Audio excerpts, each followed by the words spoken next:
Yo na nga mga paps, habang nagkakape ako kanina ay dumating na yung order ko na mini massage stick. So first time kong gumamit nito kasi minsan masakit yung likod ko talaga. Kaya try ko kung magiging effective.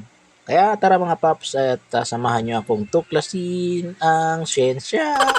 So yan, di ko pa nga alam kung paano gamitin. No?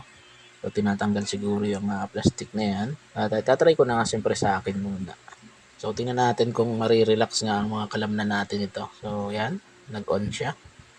So, siguro pipindin ko lang yung plus. Okay, try muna natin sa kamay ko. So, may nakita ako nito sa sa TikTok na yung mga challenge. So, parang gumagalaw ng kusa yung kamay nila. So, i-experience natin muna. Baka scripted lang yun eh. At ito na nga mga paps, the moment of truth. Pipindutin ko lang yung plus siguro kasi naka-zero siya eh. So, try natin. Pindutin.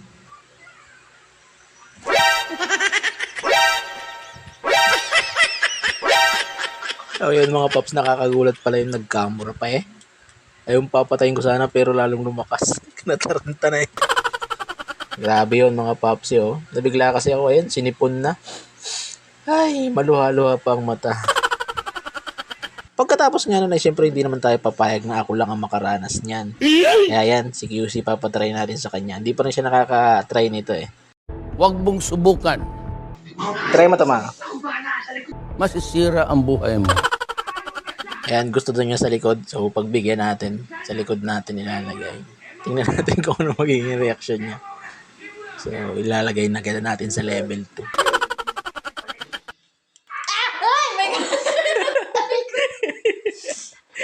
Ba't ganyan?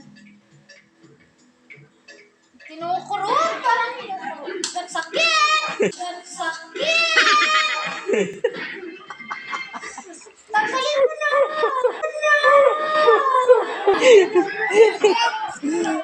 Ang sakit! Ang sakit!